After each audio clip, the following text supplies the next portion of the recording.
It's a showdown in Orlando, West Virginia and UCF. A big game with NCAA Tournament implications. We got you covered here in this game preview between the Mountaineers and the UCF Knights. This is the Mountaineer Moment, your source for all things West Virginia football and basketball. From pregame to postgame coverage and breaking news, we've got you covered. Let's go.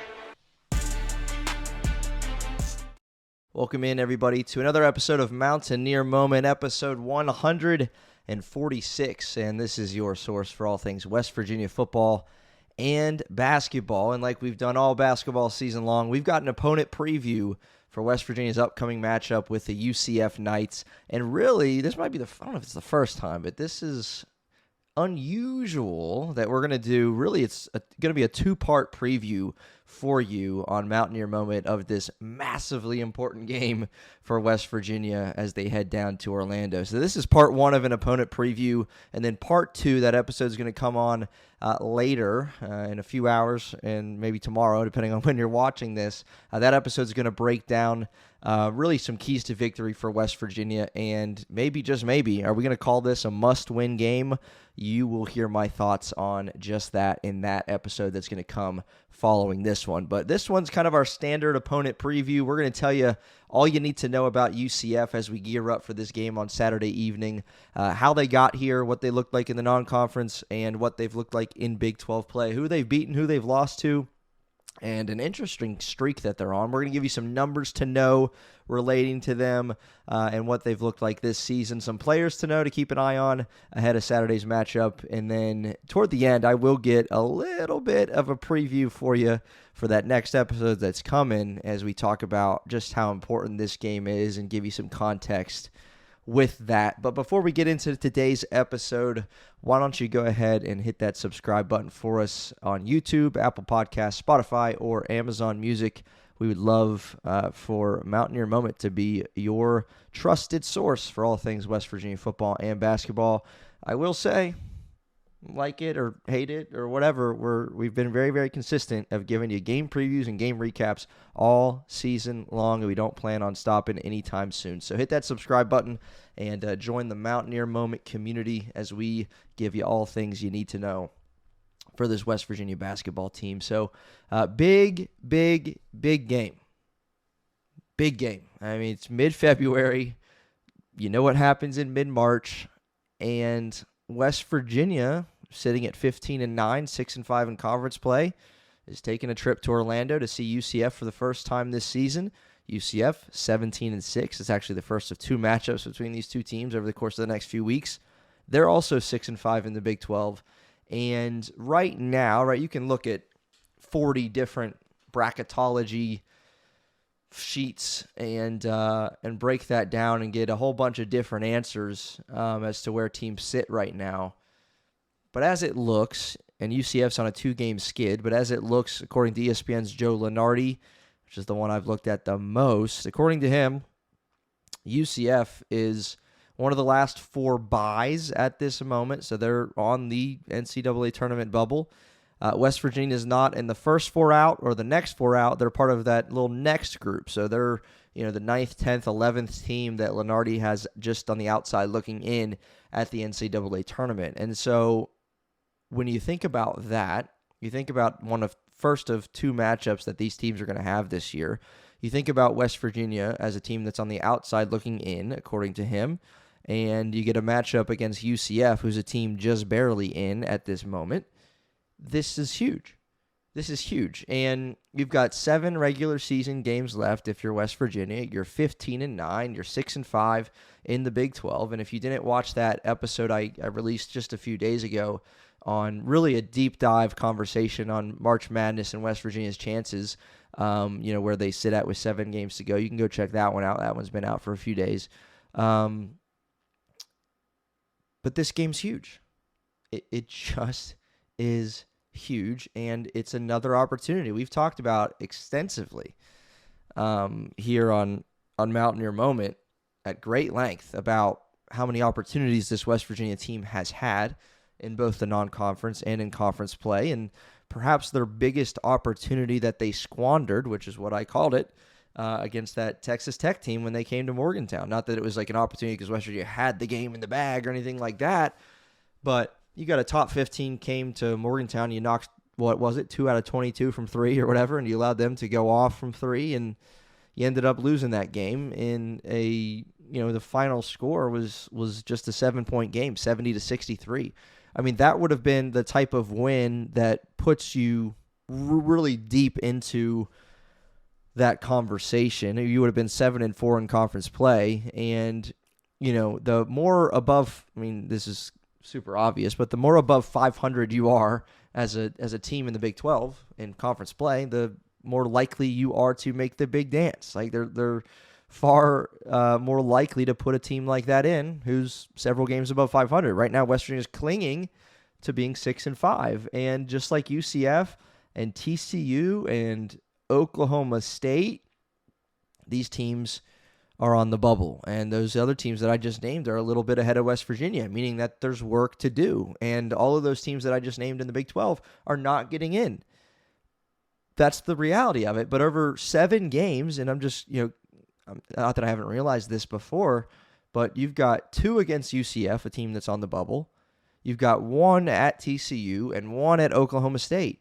All of those teams are on the bubble. So 4 of your 7 games remaining are against teams that are likely at this moment just ahead of you when it comes to getting into the tournament field. So every single one of these matchups is huge. And if you're West Virginia, whether you got a game against Utah after UCF, a Utah team that's struggling, that's a huge game too because you need it, right? So whether you're playing a team that's on the bubble, a team that's squarely in the tournament, or a team that's had a really rough season, every single one of these final 7 games for West Virginia is important. And in the context of what we're talking about right here, right now, this thing starts with UCF. A road game against UCF, a team that's on the bubble. You want to get in the tournament, you go beat other teams that are on the bubble. I mean, and you have an opportunity to do that. Golden opportunities. We've talked about it here on Mountaineer Moment all season long. All right. UCF. We're going to do our typical how they got here, numbers to know, players to know, and a little bit more context on West Virginia as we round out this episode. So UCF really, to me, has been one of the surprise teams in the Big 12 in a good way. They're coming off a 24-25 season in which they had just a 7-13 record in conference play. It was, again, they played 20 Big 12 games last season. For context, West Virginia finished 10-10, as we know, and ended up on the outside looking in at the tournament. Sorry, had to throw that in. But now they've positioned themselves this year, and again, if it weren't for a 2-game skid, they were listed as pretty comfortably in the tournament most likely, and now they're sliding a little bit onto the bubble, and if they keep sliding, they'll be on the outside looking in. That's just the reality of it because there's still a lot of basketball to be played. In the non-conference, UCF picked up notable wins over Texas A&M and Pitt. They only lost 1 game in non-conference to Vanderbilt in a 105-93 game back in early November. It was like their, I don't even know, 2nd or 3rd game of the season. So 17-6, 6-5 in conference play. Let's talk about what they did or what they've done so far in Big 12 play with, again, 7 games to go in the same Big 12 record as West Virginia. How's it stack up? Well, just like West Virginia, they beat Kansas at home, which actually led to UCF after that, strong, obviously, non-conference slate. You start Big 12 play with a ranked win over Kansas, and they jumped into the AP poll. And since then, they've collected wins over Cincinnati, K-State, Colorado, Arizona State, and Texas Tech, another signature win for them. They've lost games to Oklahoma State, Arizona, Iowa State, and have lost their last 2 games, most recently on the road at Houston and at Cincinnati. So there are some parallels between this Mountaineer team and this UCF Knights team. Much like the Mountaineers, UCF's been impressive at home. Their lone loss at home came to number 1 Arizona. That's not a bad team to lose to, 84-77, about a month ago in mid-January. And then they strung together 3 consecutive wins to get to a 6-3 spot in conference play. And since then, they've lost back-to-back again to Houston and Cincinnati. So with that recent slide that UCF has experienced, they're on the bubble. Welcome, join the club. And there are many, right? I don't know. Maybe Lenardi might be one of a few. I haven't looked at enough, and it doesn't matter. We've seen what it did last year. But West Virginia is certainly on the outside looking in, and a lot of people don't consider them as really part of that conversation yet. And, well, you have opportunity to be a part of that conversation as we're going to continue to understand that fully down the stretch here for the Mountaineers. So here's a few numbers to know for UCF, some stats, some things to just be aware of as you head down. Well, maybe you're heading down to Orlando, but as you head into game day on Saturday evening. The first one, kind of a different one, but just a trend that I noticed for this UCF team since the start of Big 12 play. So 1-1, 2-2, and now 3 and something. Okay, so UCF mentioned they won their Big 12 opener. They lost their second game. So there was a streak of 1 win and then a loss. Then they followed that up with 2 wins in a row, followed by 2 losses in a row. Then they had 3 wins in a row, and since then they've lost 2 in a row. So, begs the question, is West Virginia going to be able to assist UCF in extending that streak? Win 1, lose 1, win 2, lose 2, win 3, and West Virginia has a chance to give them that third consecutive loss and make them be sweating a little bit more as they head down the close of the season here. So, just saying, that's significant right there. A little streak they're on. Let's keep that thing going if you're the Mountaineers. Next numbers I'm going to give you have to do with UCF's rebounding, and the two numbers are 12.8 and 9.2.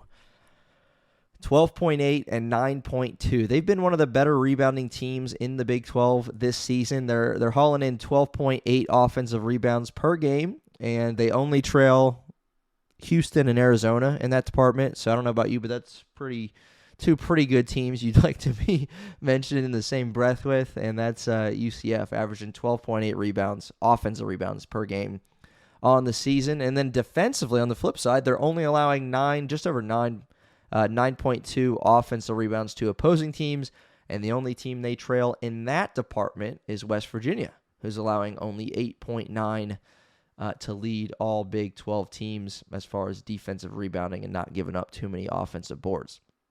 You know, one of the things that we pointed out, if you were here, West Virginia's most recent game to Texas Tech in that preview, we talked about three-point shooting being, it was going to be, we thought here on Mountaineer Moment, and by we I mean I thought it was going to be a very key number to watch, and even I couldn't have predicted just how significant of a role the three-point line would play. As we know, Texas Tech, 13 of 24 from 3, 54%. All of their starters had threes. 4 of them had multiple threes. And then for West Virginia, like I said a moment ago, that number was right. 2 for 22, 9% from beyond the arc. And so that, and you look at that number alone, you don't know the final score. You think West Virginia lost this game by at least 25.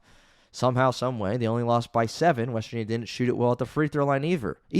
13 of 23. Left 10 free throws out there. You lost the game by 7. Right? Like, this was such a poor shooting game for West Virginia, and yet somehow, some way, like, this wasn't a blowout. There was moments here like it could have gotten to that point, but West Virginia kept fighting all throughout. Got down as much as like 14, I want to say, and ended up losing by 7. But my point here is that was a focal point of our conversation heading into the game, and it ended up being a focal point of our conversation after the game because of just how large that disparity was beyond the three-point line for West Virginia and Texas Tech. That was the thing to watch for, and I think the offensive glass truly is something to watch for in this game against UCF, who's pretty good on the offensive boards and pretty good at not letting you get on the offensive boards. So keep an eye on that number on Saturday night. Third number, final thing I'm going to give you is a little bit deeper than one of the things we normally do, and I don't know if you want to call it nitpicking or what, but I'm just going to give you a number and say that this could be an area West Virginia could exploit on Saturday. So the big conversation was the three-point line against Texas Tech. The big conversation, I think, is going to be inside the three-point line against UCF. So UCF is allowing opponents to make 54.3% of their shots inside the arc. So all 2-point baskets, they're allowing their field goal percentage against them is over 54%. And you're like, okay, is that good, bad, what? That ranks them 281st nationally. Not good. They give up a lot of, obviously high percentage shots inside the arc and inside the paint. 281st nationally in that department. Conversely, West Virginia ranks 12th nationally, allowing just 45% of the shots against them to fall in the arc. So, almost a 10% difference. And I would say to that, West Virginia's big men, Harlan Obioha, Brennan Lorient, Belo is brilliant against Texas Tech. Really, really impressive. And Harlan Obioha did some really good things in that one. They had a really good performance against the Red Raiders. Obviously, it came up in a losing effort. But keep an eye on those two. Where, again, we were talking a lot about the three-point line, Honor Huff, Trace, and Eaglestaff, and obviously they have a role to play against UCF too.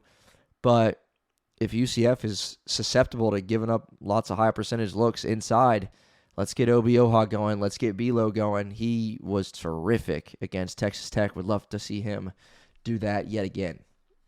All right, now we're moving on to some specific players for Johnny Dawkins' team that's led by a pair of transfer guards, Riley Kugel and Timus Fulks.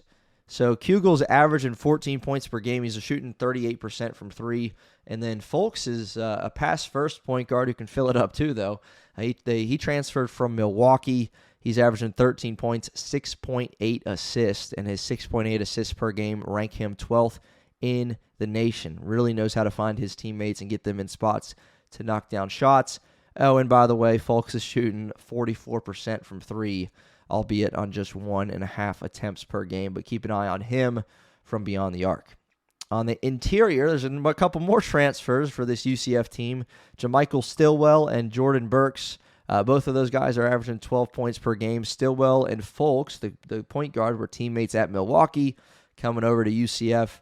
Stillwell's averaging 8 rebounds per game. He's had 6 double-doubles for the Knights this season. So keep an eye on him down low and how he's going to match up with the likes of Belo and Harlan Obioha, Jordan Burks, and Jamichael Stillwell. So a couple Milwaukee transfers, and I remember that heading into the season, looking around the Big 12 and what these guys were doing. And obviously Dawkins happy with the turnaround that they've experienced this season and hoping, certainly, to finish strong and get in the tournament, but not if West Virginia has anything to do with it. And that's what we're going to talk about just over these next couple of minutes, give you a little teaser as to what we're going to look at in that next episode. Again, I kind of mentioned that this game preview is really part 1 of 2 for the West Virginia matchup with UCF, so be on the lookout for that episode coming your way. It might already be out by the time you're watching this, so keep on this channel and look at that episode. So undoubtedly, this is a really, really big game for West Virginia. 7 games remaining.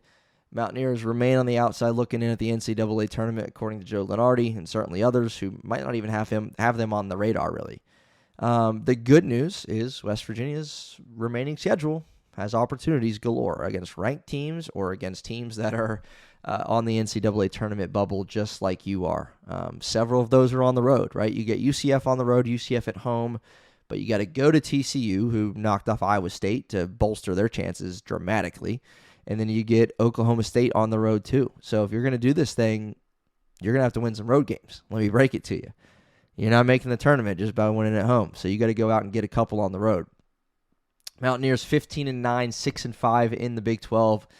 The question is, can they make a late push toward the bubble and solidify their shot at making the big dance? And certainly a road win over UCF would go a long way toward making that a reality. And so on that next episode that I'm inviting you to jump over to, West Virginia and their chances to get in the tournament, a lot of it hinges on this game. Is it a must-win? You're going to wait and see what I call it on that episode. I'm not going to declare that here. But over there on that episode too, we're going to give you some keys to victory for West Virginia as part of continuing this game preview, this huge game down in Orlando on Saturday with big NCAA tournament implications. We'll look a little bit around the Big 12 too, let you know another massive game with bubble implications that's happening on Saturday. And then, of course, just big picture for West Virginia, how they can get the job done, and how Ross Hodge and this team are still fighting for a chance at the NCAA tournament here in mid-February. So we'll see you next time on Mountaineer Moment. This has been episode 146. Let's go Mountaineers.